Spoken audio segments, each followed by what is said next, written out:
சரஸ்வதி துணை நாதஸ்வரம் தவில் இசைக்கலைஞர்கள் நலசங்கம் சார்பில் பல்வேறு கோரிக்கைகளை வலியுறுத்தி கோவை மாவட்ட ஆட்சியர் அலுவலகத்தில் இசைக்கலைஞர்கள் இன்று செப்டம்பர் 24 மனு அளித்தனர். போதிய வேலை வாய்ப்பின்றி அவதியுறும் தங்களுக்கு இலவச வீட்டுமனை வழங்குதல், பேருந்து கட்டணத்தில் முழுமையான சலுகை அளித்தல், கலைஞர்கள் வாழும் ஊர்களிலுள்ள கோவில்களில் நிரந்தர வேலை வாய்ப்பு வழங்குதல், இசைக்கலைஞர்களுக்கு இலவசமாக வாத்திய கருவி வழங்குதல் உள்ளிட்ட கோரிக்கைகளை வலியுறுத்தி மனு அளிக்கப்பட்டது. மனு அளிக்க வந்த சுமார் 30க்கும் மேற்பட்ட இசைக்கலைஞர்கள் ஆட்சியர் அலுவலகம் முன்பு தவில் மற்றும் நாதஸ்வர இசைக்கருவிகளை வாசித்து தங்கள் கோரிக்கைகளை வலியுறுத்தினர். இதுகுறித்து சங்க உறுப்பினர்கள் தெரிவித்ததாவது: சரஸ்வதி துணை நாதஸ்வரம் தவில் இசைக்கலைஞர்கள் நலச்சங்கத்தின் தலைவர் நான் ஆண்டவன் பேசுகிறேன். நாங்கள் இப்போ இங்கே எதுக்கு வந்திருக்கோம்னா, எங்கள் கலைஞர்களுக்கு வீடுகள் இல்லை, எங்களுக்கு வருமானம் இல்லாமல் போதுமான அளவுக்கு வீடு எங்களால் கட்ட முடியாமல் வாடகை வீட்டில் ரொம்ப சிரமப்பட்டுருக்குறோம். அதனால் இந்த மாவட்ட ஆட்சியர்கிட்ட எங்களுக்கு வீடு வேணும்னு கோரிக்கை வச்சுக்கிறோம். அதே மாதிரி பஸ் இப்போ நம்ம தமிழ்நாடு அரசாங்கம் பாதி கட்டணத்தில் கொடுத்துருக்காங்க. அது எங்களுக்கு முழுசாக பண்ணி கொடுத்துட்டா எங்களுக்கு ரொம்ப உதவியாக இருக்குது. இந்த பஸ் எங்களுக்கு முழுசாக எங்களுக்கு பண்ணி கொடுக்கணும்.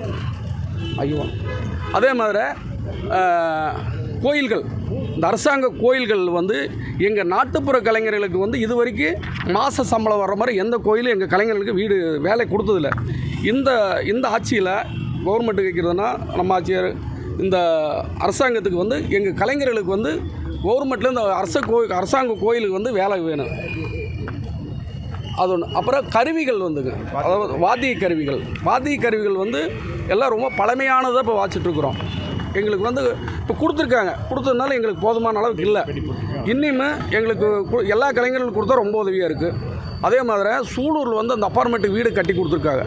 அந்த வீடுகளை எங்கள் கலைஞர்களுக்கு எல்லாருக்கும் பண்ணி கொடுத்தீங்கன்னா ரொம்ப உதவியாக இருக்குது. நம்ம கோவை மாவட்டத்தில் கிட்டத்தட்ட ஒரு 5000 கலைஞர்கள் இருப்பாங்க. மாவட்டம் முழுக்க ஒரு 5000 கலைஞர்களுக்கு மேலே இருப்பாங்க. வேலையெல்லாம் ரொம்ப சிரமம் தான். குறிப்பிட்ட நாள்களில் மட்டும்தான் எங்களுக்கு வேலை. இப்போ இந்த மாதம் 2-3 மாதத்துக்கு வேலை இருக்காது. அந்த கல்யாண சீசனில் மற்ற இந்த கோயில் மாசி பங்குனி இந்த மாதிரி கோயில் விசேஷங்களை மட்டும்தான் எங்கள் கலைஞர்களுக்கு எல்லாருக்குமே, தமிழ்நாடு முழுக்க எல்லா கலைஞர்களுக்கும் அந்த மாதிரி தான் வேலை. இப்போ மாவட்ட ஆட்சியர் கொடுக்குறோம், அடுத்து சிஎம்முக்கு கொடுக்குறாங்க. ஆமாங்க.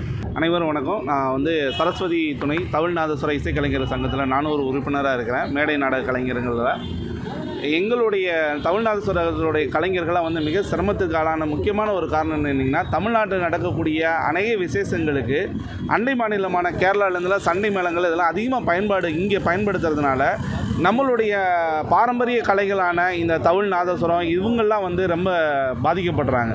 இதனாலவே அதிகமான வேலை இழப்புகள் இல்லாதனால வாடகை வீட்டில் குடியிருக்கக்கூடிய இசைக்கலைஞர்கள் அந்த வாடகை கூட கொடுக்க முடியாத ஒரு சூழ்நிலை இருக்காங்க. இசை வாத்திய கருவிகளில் ஒரு ஊர்லேருந்து இன்னொரு ஊருக்கு கச்சேரிக்கு கொண்டு போகும்போது பஸ்ஸுக்கு கட்டண சலுகை ஒரு 50% கட்டண சலுகை கூட எங்களால் செலுத்த முடியாத ஒரு சூழ்நிலையில் தான் போயிட்டு வர வேண்டிய சூழ்நிலையில் இருக்கிறோம். ஒரு 4 அம்ச கோரிக்கையை தான் நாங்கள் முன் வச்சுருக்கோம். வீடு இல்லாத கலைஞர்களுக்கு இலவச வீடு வேண்டியும், இசை வாத்திய கருவிகளை பழமையான கருவிகளை புதுப்பிக்க கூட முடியாத அளவுக்கு சிரமப்பட்டு இருக்கக்கூடிய கருவிகளுக்கு பதிலாக மாற்று புதிய கருவிகள் கேட்டோம்.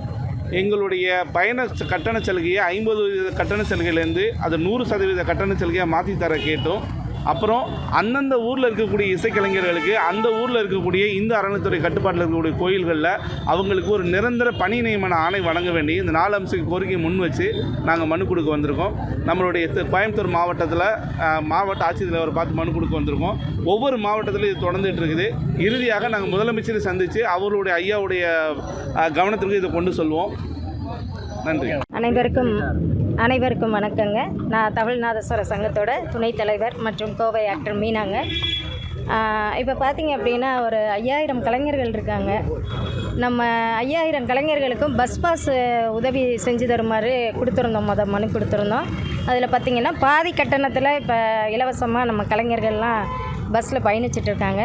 இதுவே எங்களுக்கு முழுசாக பண்ணி கொடுத்தாங்க அப்படின்னா ரொம்ப சப்போர்ட்டிவாக இருக்கும். இதை நான் தாழ்மையோடு சங்கத்தின் சார்பாக தாழ்மையோடு கேட்டுக்கிறேன். எல்லாருக்கும் ஃப்ரீயாக பஸ் பாஸ் இலவசமாக பண்ணி கொடுக்குமாறு வேண்டிக்கொள்கிறேன். மாத வருமானம் அப்படிங்கிறது நீங்கள் பார்த்தீங்கன்னா கலைஞர்களுக்கு ரொம்ப சிரமம். அதாவது மாதத்தில் 1 சப்போஸ் ஏதாவது 2 வரும், அவ்வளோதான். அதுவே பார்த்திங்கன்னா ஒரு சில கலைஞர்களுக்கு அந்த வாய்ப்பு கிடைக்கும், ஒரு சில கலைஞர்களுக்கு அதுவும் இல்லை. ரொம்ப வாழ்வாதாரத்தில் ரொம்ப கஷ்டப்படுறவங்களே தவிழ்நாதஸ்வரம் அந்த நாட்டுப்புற கலைஞர்கள் தான். அவங்களுக்கெல்லாம் ஐயா வந்து ஒரு நல்ல உதவி பண்ணணும் அப்படிங்கிறத தான் நாங்கள் தாழ்மையாக எல்லோரும் வந்து ரெக்வஸ்ட்டாக கேட்டுட்ருக்கோம்.